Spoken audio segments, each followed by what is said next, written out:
जय हिंद दोस्तों, बहुत गंभीर बात है। आज हमारे सैनिकों ने माननीय प्रधानमंत्री जी को चिट्ठी सौंपी है, माननीय रक्षा मंत्री जी को और गृह मंत्री जी को।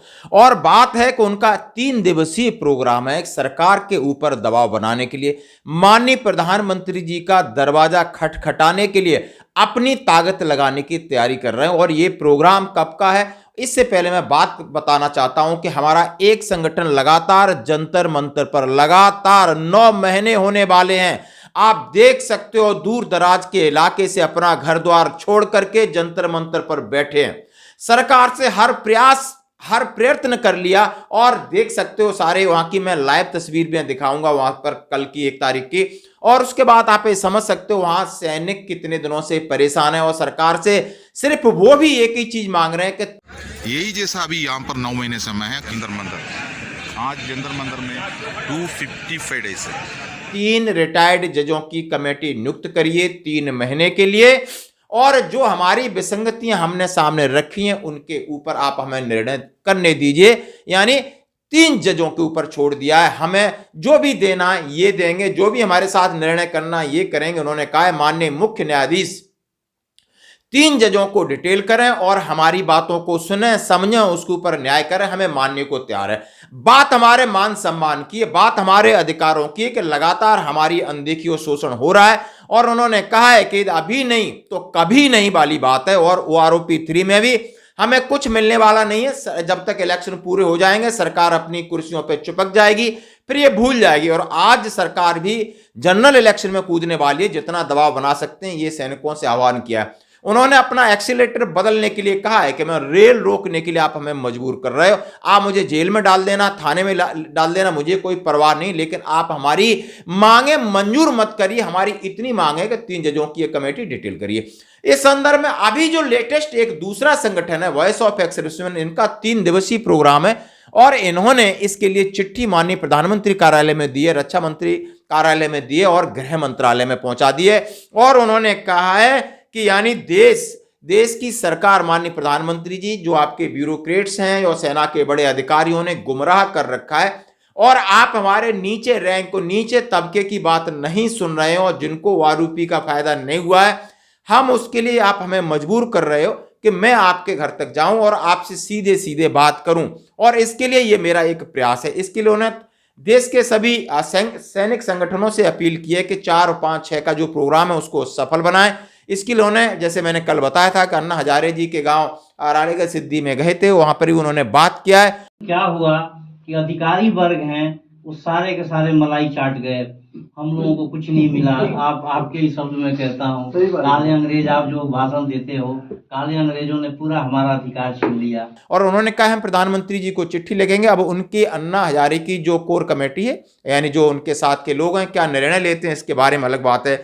हम चिट्ठी के बारे में जरा आपके सामने कुछ बात रखना चाहते हैं। Voice of ex serviceman society registration number, माननीय प्रधानमंत्री जी, भारत सरकार, साउथ ब्लॉक नई दिल्ली, गृह मंत्री जी नॉर्थ ब्लॉक और रक्षा मंत्री जी साउथ ब्लॉक। इन्होंने लिखा है विषय दीनबंधु चौधरी छोटू राम स्मारक पर साफला हरियाणा से प्रधानमंत्री निवास तक पदयात्रा, यानी वो पदयात्रा कर रहे हैं। उन्होंने लिखा है आदरणीय महोदय, कृपया संगठन का पत्र दिनांक 9 अक्टूबर 2023 का संदर्भ ग्रहण करने का कष्ट करें। उन्होंने रेफरेंस दिया है 9 अक्टूबर का।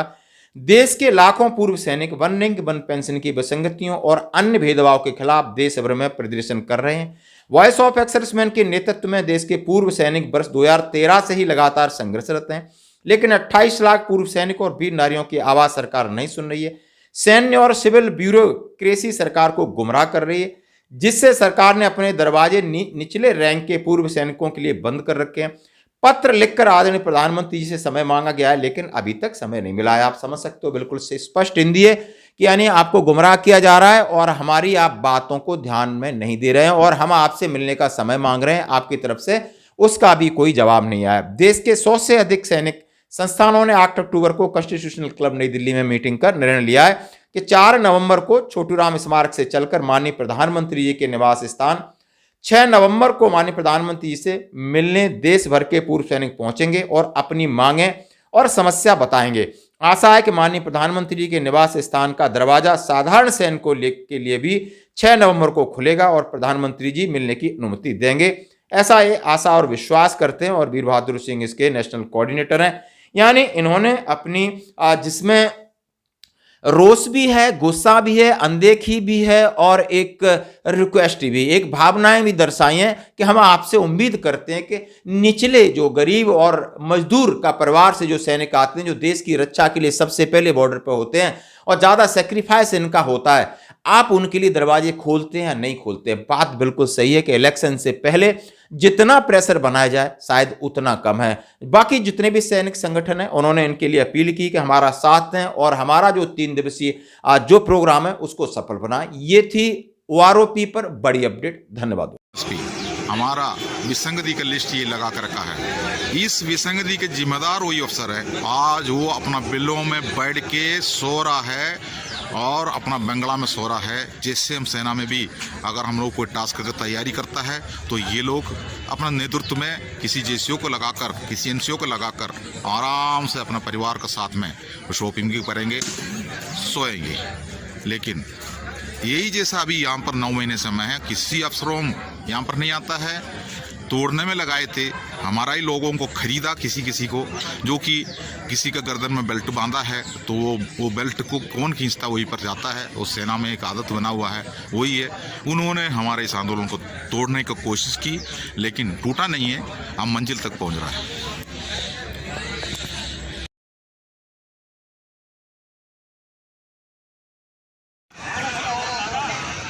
Good morning. देश भर के समस्त पूर्व सैनिकों को मेरा प्रणाम। मैं गोपाल कृष्णन, जंतर मंतर। आज जंतर मंतर में 255 डेज है। हमारा मंच तैयार है, सांकेतिक धरना लगे है। यहाँ पर जंतर मंतर पर और भी एक धरना तैयार हो रहा है, आप देख रहे हो। जो हमारा धरना है, जो हमारा जो धरना लगातार जारी है, सबको पता है 25 नवंबर को गिनती बिल्कुल नज़दीक है। अभी 24 दिन रह गए, हम रेल रोको आंदोलन में पहुंच रहा है। एक खास बात मैंने बताना चाहता हूँ। हमारे देश भर के पूर्व सैनिक जैसे पंजाब, जो हम लोग, हमें ये याद आ रहा है, हम जंतर मंतर में बैठ के मुझे ये याद आ रहा है, जो कि हम लोग हमारा फौज के अंदर एक्सरसाइज के लिए जाते थे। जो एनुअल स्कीम, जो हम लोग अपना यूनिटों को मूव किया जाता है, उस टाइम पर हम लोगों का ट्रेन बुकिंग होता है और राशन कलेक्शन होता है, फ्यूल कलेक्शन होता है, उसको गाड़ियां तैयार करता है।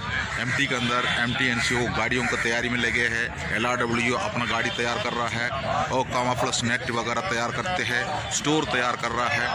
जो सब कुछ हम लोग इतना बिजी होता है, सुबह से लेकर शाम तक, रात के 11-12 बजे तक काम करते रहता है। तो हम लोग बहुत खुशी से, हमारा क्वार्टर मास्टर हो, हमारा MT NCO हो, हमारा सीनियर JCO हो, जो की होल्डर्स है, सबके जिम्मेदारी होता है उस टाइम पर। ऐसी जिम्मेदारी के साथ हम लोग एक्सरसाइज के लिए मूव होता है। तो पहले एडवांस पार्टी चला जाता है, वहाँ टंडे लगाता है और उसके बाद मेन बॉडी जो ट्रेन में या सिविल ट्रक में पहुंचता है उस जगह पर। वहाँ पर जाने के बाद हमारा ट्रेनिंग तैयार हो जाता है, आगे निकलता है और टास्क कैंप जो भी अपना अपना यूनिटों को मिलता है वो निकल जाता है। उसी जैसा हमारा पंजाब में अब आजकल मीटिंग चलता है। एडवांस पार्टी मूव हो जाएंगे, मेन बॉडी मूव हो जाएंगे, कहाँ पर रहना है, राशन, खाना पीना, झंडा और नारा सब तैयार हो के, जो कि ये हमारा एक एनुअल स्कीम है, जो एक हमारा एक्सरसाइज है। ये मान लो फौज के अंदर एक्सरसाइज करता है, असली लड़ाई से भी ज़्यादा तैयारी होता है एक्सरसाइज में। तो इसी जैसा हमारा एक टास्क मिला है, अभी हमने 9 महीने से संभाल कर रखा है। 280 दिन जब हो जाएंगे, उस दिन 25 नवंबर है, हम रेल रोको आंदोलन में निकलेंगे। हम रेलवे स्टेशन की तरफ जाएंगे। रेलवे स्टेशन का, न्यू दिल्ली रेलवे स्टेशन का दोनों साइड पर आउटर पे हमारा पूर्व सैनिक जिम्बाज, पूर्व सैनिक एडवांस पार्टी, मेन बॉडी और सब उस जगह पर पहुंचेंगे और सरकार तो गिरफ्तार करेंगे, ले जाएंगे। लेकिन वो क्या करता है, मैं आपको ये भी बता रहा हूँ, वो एक धोखा है। वो लोग क्या करता है, गाड़ी में बिठा कर कहीं घुमा देंगे या थाने में लेकर जाकर रखेंगे, शाम को हमको छोड़ देंगे। जैसे छोड़ दी, हमारा अनिश्चितकालीन रेल रोको आंदोलन है, फिर हम रेल पटरी के ऊपर आ जाएंगे। तो सरकार ने अगर अरेस्ट कर दिया है तो सीधा जेल भेज दो, और जेल में भेजने के बाद हम कोई जमानत भी नहीं लेंगे, हमें जमानत की जरूरत ही नहीं है। अगर देश का पूर्व सैनिक, हमारा देश सोचता है अगर देश का पूर्व सैनिक यही लायक है तो जेल में डाल दो, हम क्यों उसके लिए जमानत लेने के लिए जाना, हम जमानत नहीं लेंगे।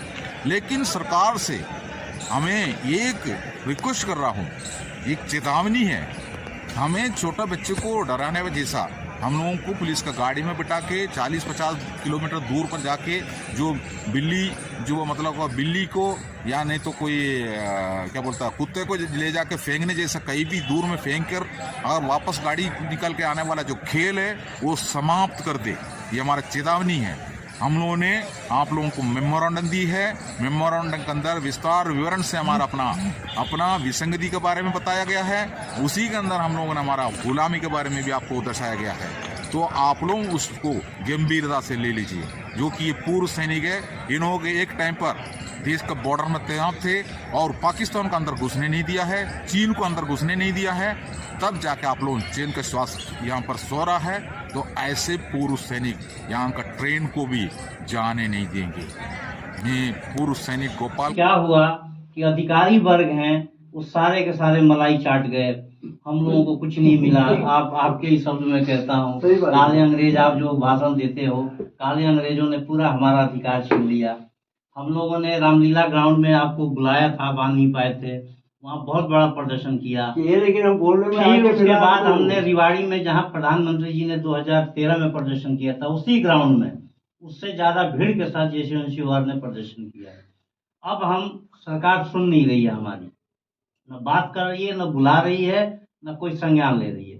तो हम लोग छोटे लाल स्मारक है हरियाणा में, रोहतक जिला में, वहां से 4 को पदयात्रा शुरू कर रहे हैं पूरे देश के लोग। 6 को दिल्ली पहुंचेंगे और 6 को शहीद स्मारक से प्रधानमंत्री के घर के लिए जाएंगे। उनको एक चिट्ठी दे के आए हैं कि हम लोग आ रहे हैं, आपका जो घर है फिल्म हीरो हीरोइनों के लिए खुला है, क्रिकेटरों के लिए खुला है, लेकिन देश के सैनिक, साधारण सैनिकों के लिए नहीं खुला है। तो आप दरवाजा खोल के रखें, हम लोग 6 नवंबर को आपके घर आ रहे हैं। तो हम आपके आशीर्वाद के साथ साथ आपसे अनुनय आग्रह करने आए हैं कि आप हरी झंडी दिखाएं, छोटू राम स्मारक आके या शहीद स्मारक आके वहां से हमें अपना नेतृत्व दें।